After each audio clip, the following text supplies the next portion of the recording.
What are we waiting for? What are we looking for, Africa? Are we looking for mere charters conceived in the light of the United Nations example? A type of United Nations organization whose decisions are framed on the basis of resolutions that in our experience have sometimes been ignored by member states, where groupings are formed and pressure developed in accordance with the interests of the groups concerned? Or is it intended that Africa should be turned into a loose organization of states on the model of the organization of the American states, in which the weaker states within it can be at the mercy of the stronger or more powerful ones politically and economically, and all at the mercy of some powerful outside nation or group of nations? Your Excellencies, is this the kind of association we want for ourselves in the United Africa we all speak of with such feeling and emotion?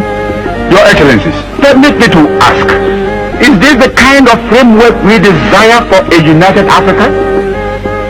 An arrangement which in future would permit Ghana or Nigeria or the Sudan or Liberia or Egypt or Ethiopia, for example, to use pressure with either superior economic or political influence gives to decide the flow and direction of trade, say from Burundi or Togo or Nyasaland to Mozambique and Madagascar. We all want a united Africa. United not only in our concept of what unity connotes, but united in our common desire to move forward together in dealing with all the problems that can best be solved only on a continental basis. Sir, when the first Congress of the United States met many years ago at Philadelphia, one of the delegates sounded the first chord of unity by declaring that they had met in a state of nature. In other words, they were not in Philadelphia as Virginians or Pennsylvanians, but simply as Americans. This reference to themselves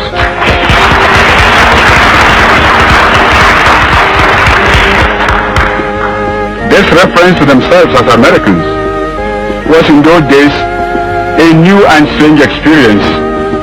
But may I dare to assert, equally on this occasion, Your Excellencies, that we meet here today not as Ghanaians, Guineans, Egyptians, Algerians, Moroccans, Malians, Liberians, Congolese, or Nigerians, but as Africans.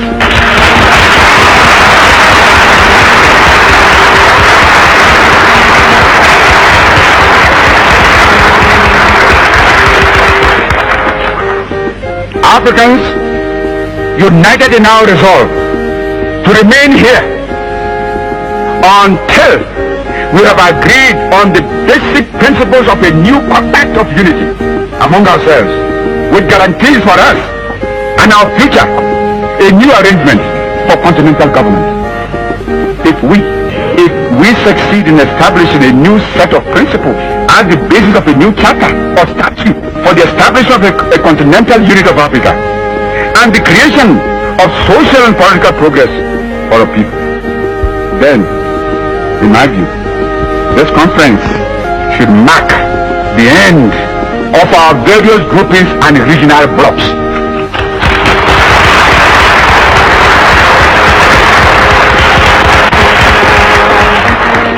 But if we fail and let this grand and historic opportunity slip by, then we shall give way to greater dissension and division among us, for which the people, the masses of the people of Africa, will never forgive us.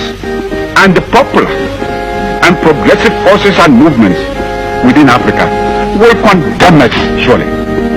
I'm sure, therefore, that we shall not fail them.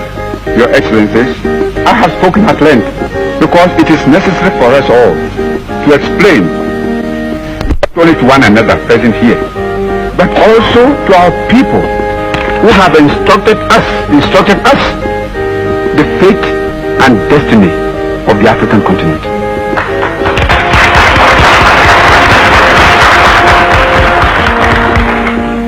We must therefore not leave this place until we have set up an effective machinery for achieving African unity.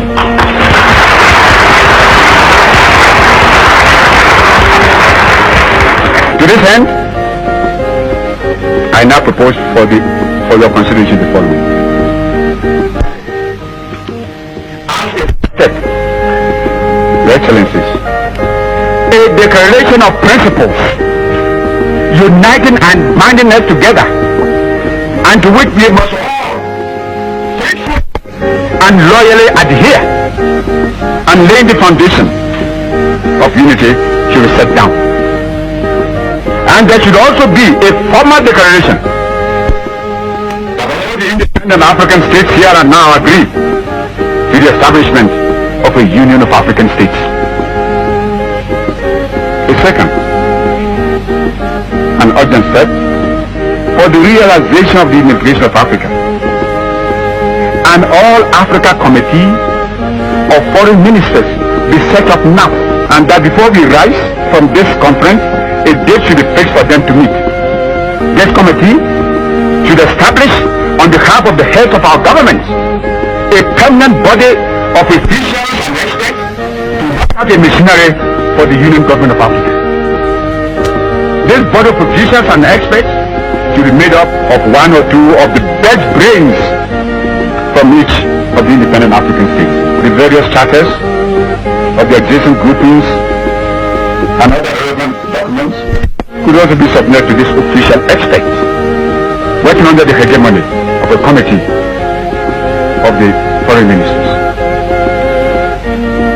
And a presidium consisting of the heads of government of independent African states should be called upon to meet and adopt a constitution and other recommendations which will launch the government of Africa.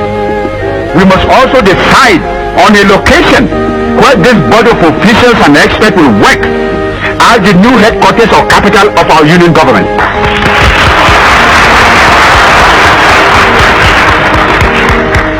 Some central place in Africa might be the first suggestion. From my view, either at Bangui in the Central African Republic or in Libreville in the Congo.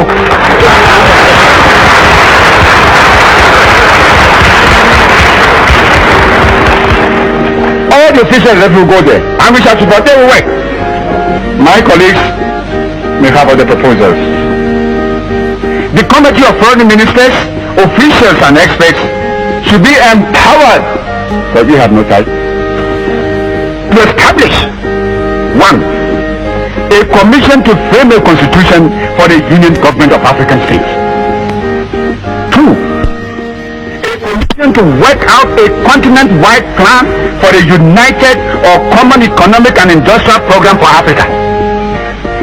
This plan should include for setting up a common market for Africa, an African currency, African monetary zone, an African central bank, a continental communication system.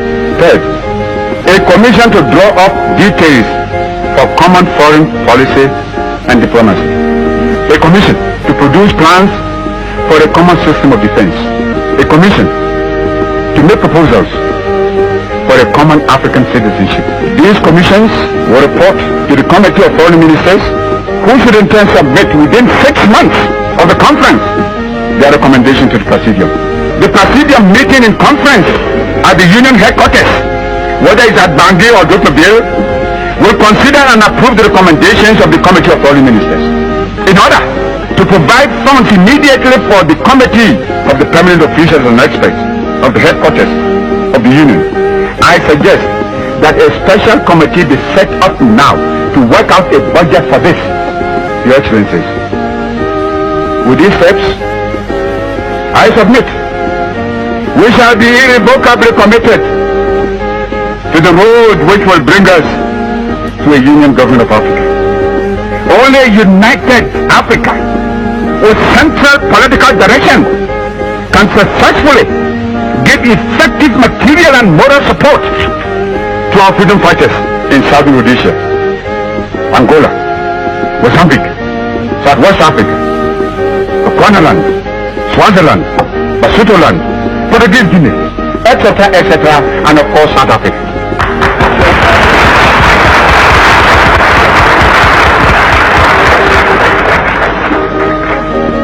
All Africa must be liberated now.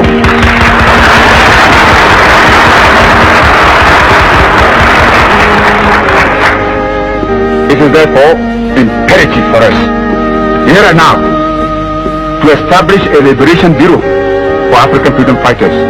The main object of this bureau, to which all governments should subscribe, should be to accelerate emancipation of the rest of Africa, still under colonial and racialist domination and oppression. It should be our joint responsibility to finance and support this bureau. On their successful attainment of independence, these territories will automatically join our Union of African States and thus strengthen the fabric of Mother Africa. It's the only hope for them. Otherwise, when we become independent, why are they going? We shall live here, having laid the foundation of our unity. Your Excellencies, nothing could be more fitting than that the unification of Africa should be born on the soil of a state which stood for centuries as a symbol of African independence.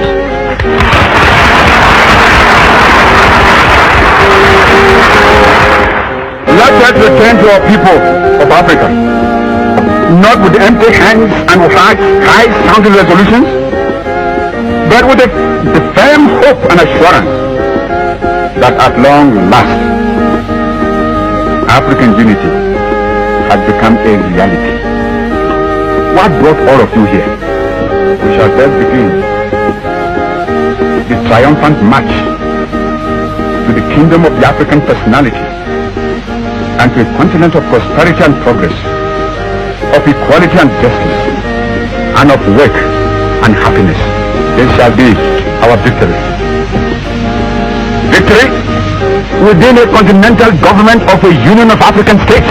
This victory will give our voice greater force in world affairs and enable us to throw our weight more forcibly on the side of peace.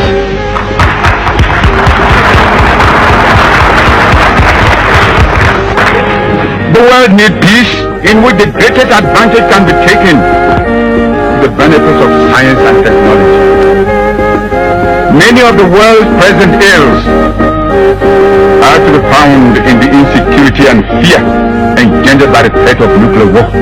Especially, we the new nations need peace in order to make our way into a life of economic and social well-being, amid an atmosphere of insecurity and instability that will promote moral, cultural, and spiritual fulfillment.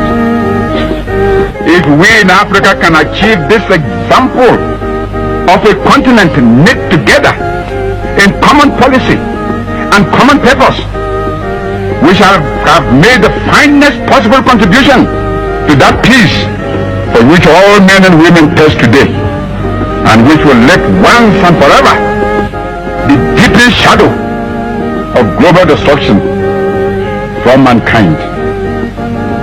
Ethiopia shall stretch forth her hands unto God. Africa must unite.